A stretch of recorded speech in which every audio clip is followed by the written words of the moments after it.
have some excellent news. Hello, gorgeous people, and welcome to this slightly different setup. This, if you guys follow my second channel, Luxeria Labs, is how I start my tech and photography videos. The exciting news that I have for you all is that my moving visa was granted. And last week, I took my boyfriend to find our new home in southern Spain. Now, I know you're going to have a ton of questions, and I hope that in today's travel video, technology kind of a little bit video, I will be able to answer a majority of them, I'll say. But it did take just over a year from the initial conversations of moving to now, to finally having a place to move into. So in this video, I want to show you guys some of the work and the effort that we have put into being able to move our entire lives 1,500 miles away south, and where, with Biscuit, we are going to start our new life together. There's multiple different reasons for this, and I'm going to get into them today. During this trip, I used my Osmo Pocket 3 to vlog the entire thing, alongside some footage from my iPhone 15 Pro Max.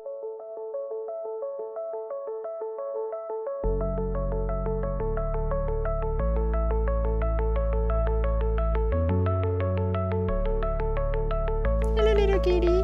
Hello. You're very lovely. Oh, thank you. Oh, I've made quite the friend here.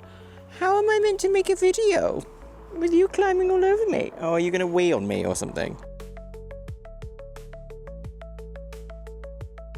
In this trip, we are deciding on a new house in southern Spain. I didn't expect to be making a new little friend along the way. Thank you, yes, lovely. As many of you guys know, I have left the UK, and I chose to move to southern Spain for multiple different reasons. Spain have been really good with understanding the digital landscape for workers that work primarily, in fact, entirely online. I have managed to move here under their new scheme of a digital nomad visa. That means I get a year here, and I pay taxes and contribute to the local economy without taking any job opportunities from the local people. And my goal was to move here and be quite secluded. I don't want to live in a tourist hotspot, and I don't want to live too rurally. And I'm very, very fortunate by being a YouTuber to be able to bring my boyfriend and my dog with me.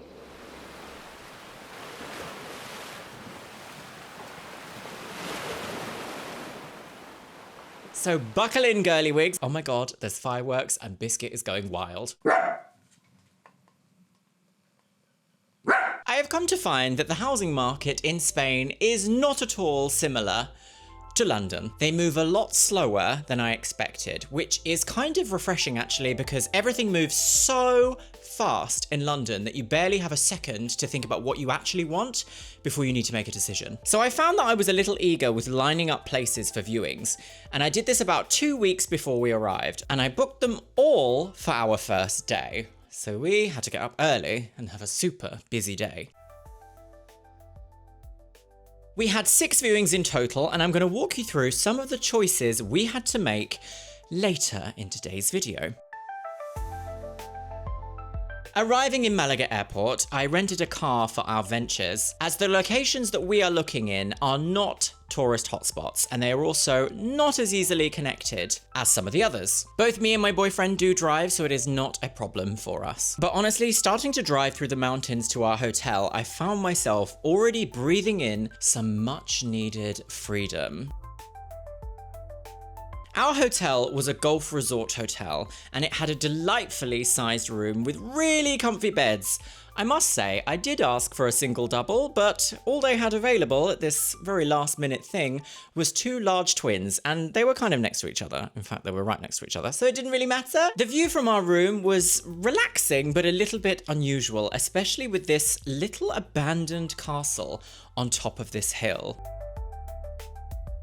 It did, however, make for some excellent video content. The weather in this region of Spain has been very intense lately, and our stay was no exception.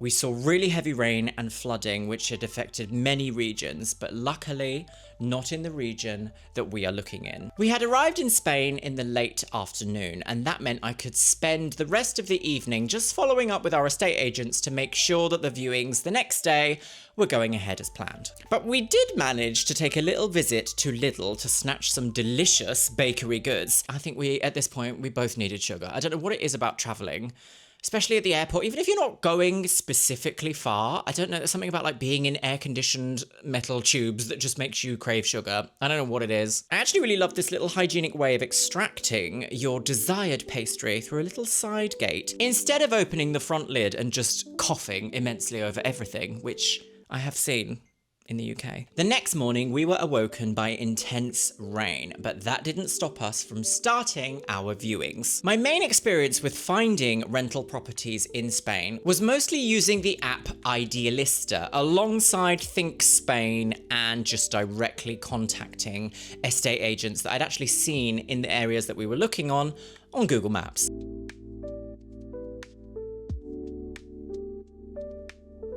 So finding properties is kind of difficult if I don't want to dox myself at the same time. Unfortunately, being a digital content creator, I have opened myself to having parasocial relationships overstep the boundary and finding out where I live, and I don't like that. So I want to talk to you and show you through some of the properties that we have looked at, and one in particular that we have taken. It took me about 2 years to come to the conclusion of Spain. After narrowing down many ideas and many opportunities that I have, closer to the UK and quite far away from the UK, I decided Spain. Biscuit's happiness is a huge priority for me as well, and I just know that he's going to live a very full, outdoorsy, gorgeous lifestyle, just soaking in the sunshine, whilst Mummy works indoors in her little studio. Balancing the options of what I wanted versus what I can live with was really important to me. I needed good public services, I needed good infrastructure, and I needed to feel part of a community. And also, like, my rights are protected long term, and that's just not happening in the UK anymore. As a young person who earns digitally and rights are under threat in the UK, I just feel like I have no future there. And that's such a shame for me to say, because the UK is my home. You don't know what I'm talking about, do you? No idea at all. No little kitty problems. No little kitty problems. So, that's my microphone. So join me on this travel adventure so I can show you some properties and what this region of Spain has to offer. So it is with great trepidation that I present to you House 1.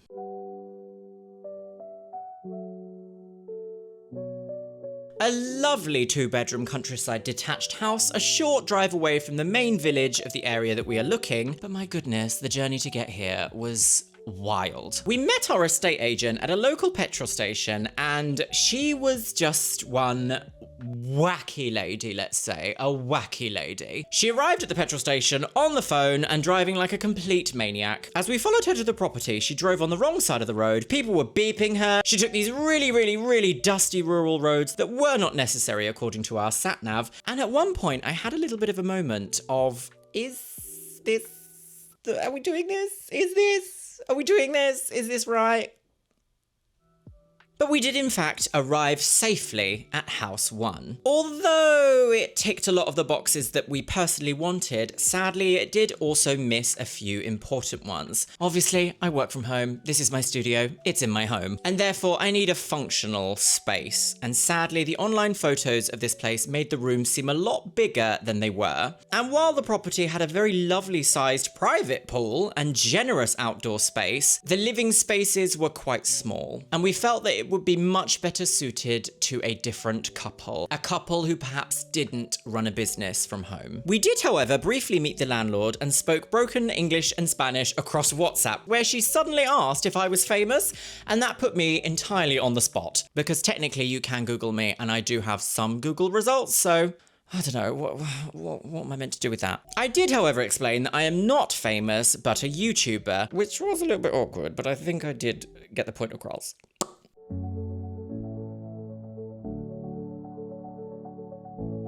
The next house, however, would have been absolutely perfect, but unfortunately for my needs, it missed a huge box that needed ticking. Located a little bit more rurally than the previous house, this 3-bedroom villa was stunning. The views were gorgeous and it was lovely and quiet, and the pool was also large and very private. By the way, all these properties that I'm showing you are substantially less than the cost that I was paying to live in my last London apartment. In fact, they're cheaper than my last 3 London apartments. When I first started this research journey, I found it utterly shocking, and if anything, it's really made it loud and clear that there needs to be extreme rental reform in the UK. So although this detached villa had slightly dated decor, I entirely expected that, and I found that it gave it character.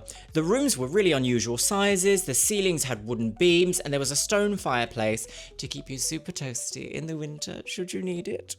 3 bedrooms would have been an absolute ideal space for us. 1 for me and Louis, 1 for my studio, and a 3rd smaller room for guests to come and stay in case either of us start to get really homesick, because this is a big move and we're changing a lot in our lives. However, the one massive issue that I mentioned is that there was no lined internet access. Satellite internet only, which would have been okay had this specific area not been a satellite internet dark spot. I was expecting to run into this, but unfortunately it meant that this property was entirely unsuitable for a YouTuber. And to make sure I was doing my due diligence and researching properly, we actually went into town and met with someone at Vodafone to consult with them about their new satellite technology, Hogar 5G, that has incredible coverage nationwide in Spain. They literally lent me a device to check the connection speeds at the property and the surrounding areas.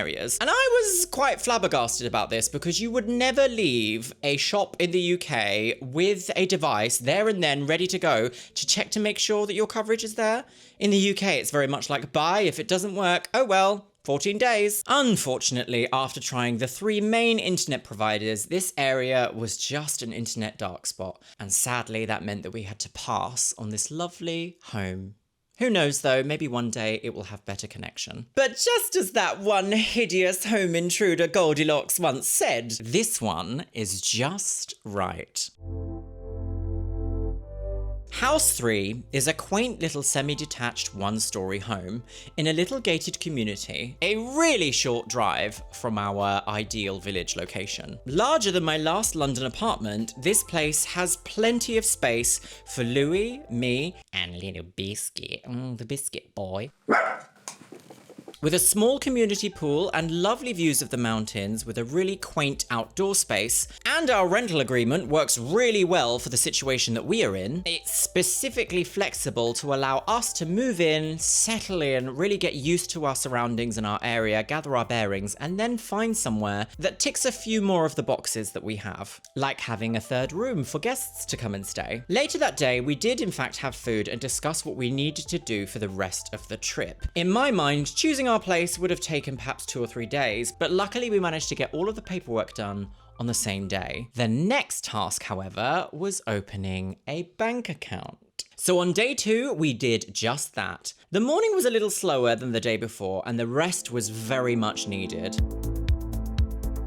After making a few important emails, we headed into town with the sole purpose of opening a bank account. It was actually quite difficult and easy at the same time, I would say. I found that BBVA were quite unhelpful, and the guy that served us, well, it felt as though he really didn't want to get involved with our specific situation. So we left. And we walked down the street, and Sabadell saved the day. We had an excellent bank customer advisor help me open an account with just 2 pieces of evidence: my passport and my UK tax returns. Being self-employed makes things a little bit more complicated. But I must say, this was possibly the most straightforward thing about the entire moving process. It did, however, take about an hour to sort. So after this successful banking adventure, we decided to try a lovely restaurant for lunch. And we were given these little celebration breads just before we ordered our main dishes.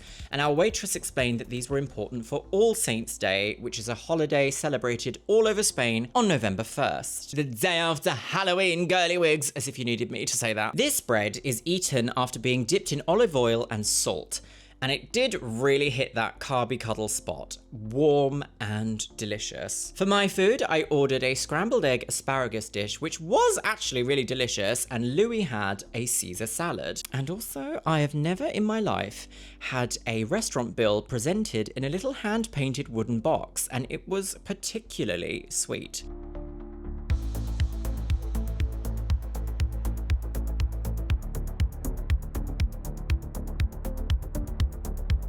This afternoon, I didn't actually have anything planned for us, so we had it to ourselves. I suggested that we have a little road trip to Torremolinos, the gay capital of the Costa del Sol. The weather was starting to warm up at this point, and it got quite sunny, so on our way, we decided to stop at a little ice cream cafe. And these birds were making so much noise.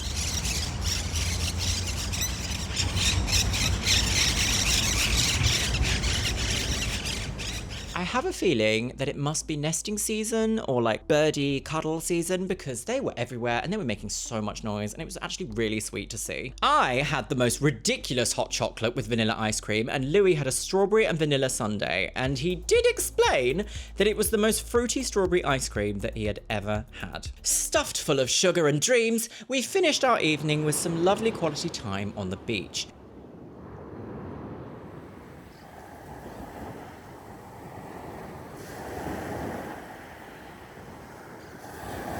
And it was a bit of a strange experience because we started to realize that we would soon be here permanently.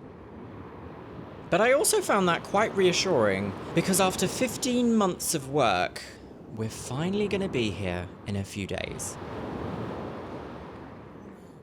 On the last day, we decided to head down the mountains and explore more of the coast. On the way, we drove through this incredible, very bijou village built into the side of this mountain. And the entire village can actually be seen here in this shot, and the village is called Orien.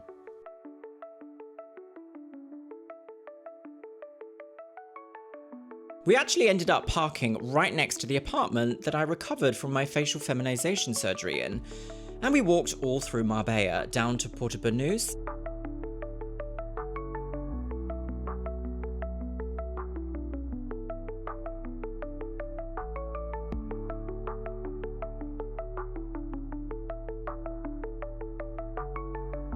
I can't wait for that to be a regular occurrence in my life. And that was the bulk of our trip. I must say, I'm actually very excited to start setting up my new studio space. This is one of the last videos that I will have here in this space. I've been here for 5 months and I really only expected to be here for less than 1. I will be documenting me creating my new studio space and also talking about the technology that I will have within it, both photo tech, laptop tech, video editing tech, software, lighting, all sorts. So if you love that kind of stuff, stay tuned to Luxeria Labs. I'm gonna end this video on kind of a personal note. I've left my birthplace and my home country behind because I have felt unprotected, systematically. Healthcare for my community is getting harder and harder to get. And I also just feel that there is a coming wave of rights repeal for people like me. I just can't build a future and pay money into a system that doesn't even offer me safety. In fact, that system is actively doing the opposite. And I won't do it, so I feel like leaving is my only real option. As I say, it's taken me 15 months to be able to get to this point right now, and it's been a long, complicated journey, especially with things like Brexit. But I want a future, and I want a safe one for myself, my boyfriend, and my dog. And the current UK political landscape just doesn't provide that. But it's not all doom and gloom, my lovelies. I would love for you to subscribe to Luxeria Labs and follow along on my journey, because here I make short films, tech reviews, and I go for lovely little walks in the forest or perhaps the beach and talk tech and photography. And with that, my loves, I will see you in the next one.